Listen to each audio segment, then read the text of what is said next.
In this video, we're going to do an introduction to sequences and series. Sequences and series are also discussed in calculus. And so I also want to give you a sense of what's covered in algebra, what's covered in calculus, what's kind of covered in both.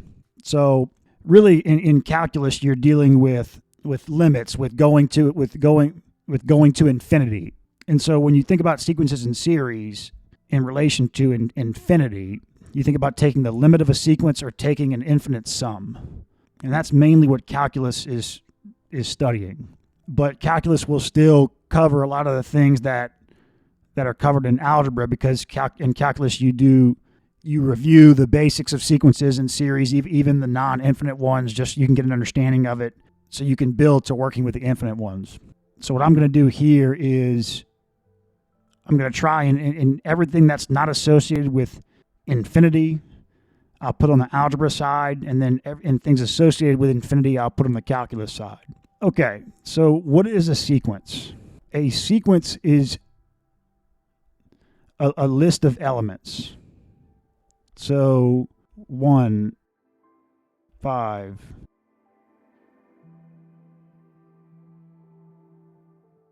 That's a sequence. And this list of elements, in math, we're talking about numbers, a list of numbers. But technically, a sequence is defined as a list of elements. I could also I could write this like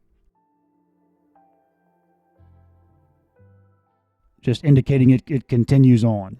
I can also say that I can write the sequence as saying that this is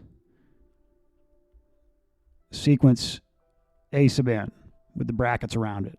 And let me, just so I can make this clearer, let me change these to, so we'll have, and so when you say A sub n, what this means, that this n means something here. You can write this, you can say like A sub n is some function, some formula, some function of n, and the n represents the term. So A sub 1, if you plugged A sub 1 into this formula, you would get the first term. If you plugged A sub 2 into the formula, you would get the second term. A sub 3 get the third term. And since this sequence just continues on, presumably to infinity, you could plug any n you want. You could plug n is equal to 5,000 and get the 5,000th term. Okay? And so you noticed I said that, I said the first term was A sub 1. So that's saying that, what I'm saying is that this sequence here, since I don't have like dots going to the left, I'm saying that this sequence is valid for n is greater than or equal to 1. So this starts at n. It starts at n is equal to 1 and goes to infinity. Typically, like the default for most problems will be that the sequence is starting at n is equal to 1. That's kind of the default go-to. But that's not a requirement for sequences. I believe, like in America, that's the convention to start a sequence at n is equal to 1. But I want to say in like France, the convention is to start a sequence at n is equal to 0. You can start a sequence at whatever n you want. And it doesn't have to go to infinity. You could define a sequence that goes from 1 to 50. Or it could start at negative 20 and go to positive 30. There's no restriction on the domain of the n. And then as I mentioned, this one goes to infinity, but you don't have to. You could also you could have a sequence that's defined for n is negative infinity to infinity if you want. But that's more uncommon, because usually for most applications you're starting somewhere. You have a starting number. That's kind of that's what you think of as a sequence. But you might have an application where the n's go from negative infinity to infinity. That's fine. However, it is a requirement. So like this is a universal requirement. So for these A sub n formulas, n has to be an integer. Okay, and so if we want to come up with an A sub n formula for this, we can inspect this sequence And we'll notice that to get from 1 to 8, you add 7. To get from 8 to 15, you add 7. To get from 15 to 22, you add 7. So you're adding 7 each time. This is a special type of sequence called an arithmetic sequence. And we'll talk about this more in upcoming videos, but the a sub n here for an arithmetic sequence, you start with the first term. And if you're starting at 1, you say n minus 1 times that common difference. So simplifying this, you get 1 plus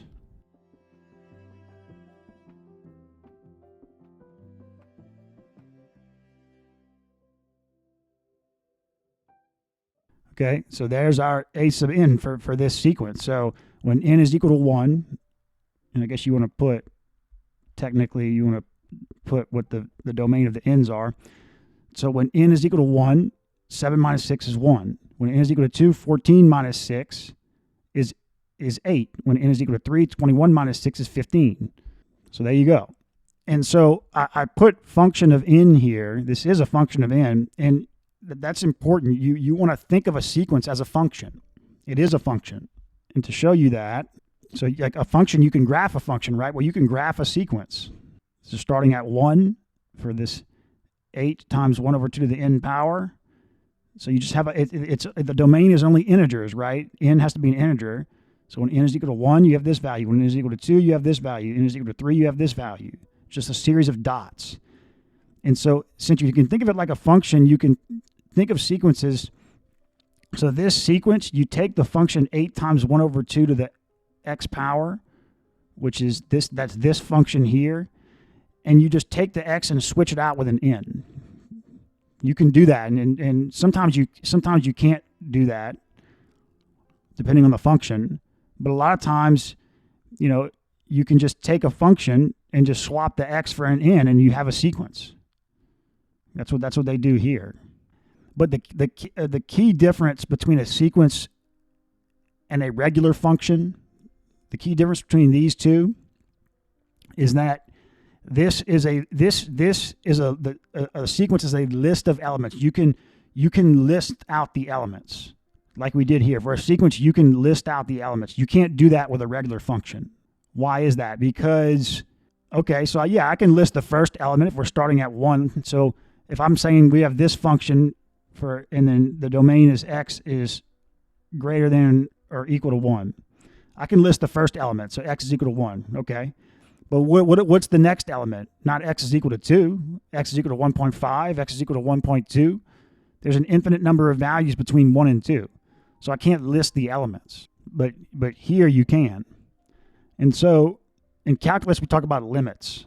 You can also think about the limit of a sequence. But when you see, like in a textbook or wherever, the limit of a sequence be brought up, you're only going to see it say, like, it's going to say the limit of an is what, or it'll tell you what the limit is. It doesn't say the limit as n approaches something. Why is that? And this might, if you haven't taken calculus yet, then don't worry if you don't understand this, but you can't take the limit of a sequence as n approaches like a finite number, as n approaches 2 or as n approaches 3. And you can think about if you've learned about limits, you can think about why that is, because as n is, for the sequence, as n is very close to 2, so when n is equal to 1.999999, a million nines, the function is undefined. So there is no approaching 2 or 3 or 4. When you say the limit of an, you're talking about as n approaches infinity. So like you'll have the limit of an, you go look at the an, you'll see the a sub n formula, and then you'll see what the domain is defined as. So like n is greater than or equal to 1. So when I say the limit of an, we can only be talking about as n approaches infinity. That's the only limit we can evaluate. Now there could be the case where you have a limit that's defined from negative infinity to positive infinity. Then I guess you would need to say the limit as n approaches negative infinity or positive infinity. But for most cases, limits are only defined, like limits have a starting point, or sequences have a starting point. They have a starting point. And so if you talk about the limit of a sequence, you're talking about as n goes to infinity. That's the most common case. And so this limit idea, I guess you could, that's kind of calculus. We're talking about infinity. But you can see that when we're talking about the limit of a sequence, it's going to be very similar to taking the limit of the corresponding function. You see, they behave the same. And so in calculus, we're gonna talk about taking the limits of sequences, and calculus will give you rules on how you can take a sequence, just convert it into the corresponding function and take the limit of the function. Okay, we also think about the idea of summing the terms of a sequence. So in other words, I could taking this sequence, I could say, okay, what is the sum of the first term? Just 1. What is the sum of the first 2 terms? 9. What is the sum of the first 3 terms? 9 plus 15 is 24. What is the sum of the first 4 terms? Okay. And let's say this was a finite sequence that had 50 terms. Well, I would sum all of the terms of the sequence. I would sum all 50 terms and get a value. And you can also think about the idea of if this is an infinite sequence, summing all the infinite number of terms. You can think about that. But if you notice, what I just did here was interesting. What is this? This here is another sequence. This is a new sequence, right? But it's related to this sequence, and we call this S sub n. It's by S sub n. That means it's related to an A sub n, and each term is the sum of it represents the sum of the n terms, the sum of the first 1 term, the sum of the first 2 terms, the sum of the first 3 terms. And so if this was a finite sequence that went to 50 terms, and I wanted to find the sum of that sequence, I would want to find what S of 50 is, and I would have the sum of the whole sequence. Or if this sequence went to infinity, but I just wanted to find the sum of the first 50 terms, I would say S of 50, and that's called a finite sum. And the idea of summing sequences is that's when you get to the term series. Technically, the term series is technically defined for an infinite sum. So you're summing the infinite number of terms in this infinite sequence. That's what a series means. But like in the algebra textbook, they'll talk about finite series and infinite series. So I guess it's whatever you want to call it. I guess algebra doesn't define series as an infinite sum. Only calculus does. So I think it's easier to say a series is just a summation of a sequence, and then you have an infinite series or a finite series. So series doesn't mean infinite. Series means summing terms of a sequence. And if you're summing like a certain number of terms, a finite number of terms, it's a finite series. If you're summing an infinite number of terms, it's an infinite series. This is where you get into summation notation.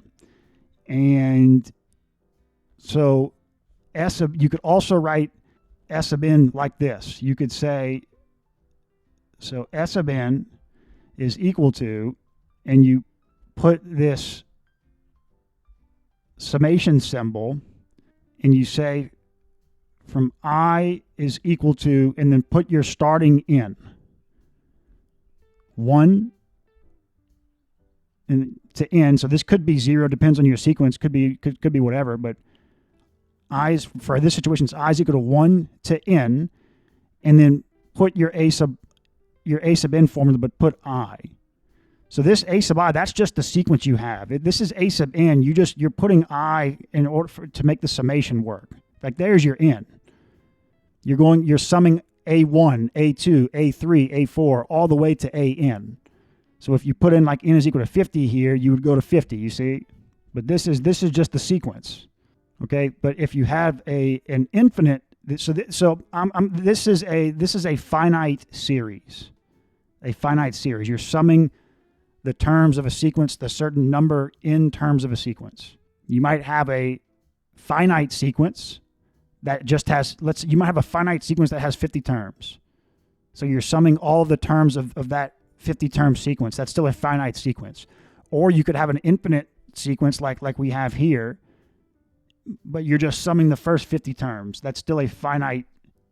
So, okay, hold on. Let me make sure I'm getting the terms right. So you could have a finite sequence that has only 50 terms, let's say, and you're summing all the terms of that sequence. That would be a finite series. You would have S sub 50, which would be all the terms of the sequence would be added.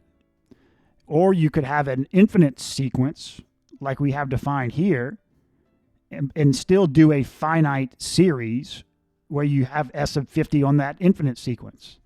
Okay, now the idea of an infinite series would be like we're saying, let's sum all of the terms of this sequence. Since this sequence is for n is greater than or equal to 1, let's sum all the terms of that sequence. And you might be thinking, well, that just seems ridiculous. There actually are certain sequences where you get a real number for the infinite series. In this situation, you wouldn't. It would just go to infinity. You just keep getting bigger and bigger and bigger numbers. But there are situations where you do get a real number, and we'll talk about that in upcoming videos. But now we're talking about infinity, so let's come to the calculus section. But we'll talk about this in algebra as well. But you go a lot deeper into this in calculus. So as far as the summation notation, you say S and you take the N off.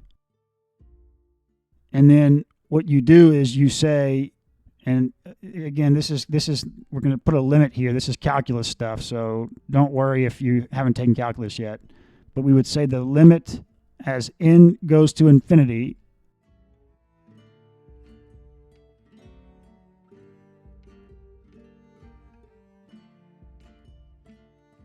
like that. And that's an infinite series. Now, what about for this form? You know, this is really powerful. You have a separate sequence related to the a sub n. So think about how could you evaluate the series sum, the infinite series sum, in relation to this just S sub n? You do this. You say the limit of S sub n, right? What is that? That's the limit as n goes to infinity of S sub n. That's equal to this.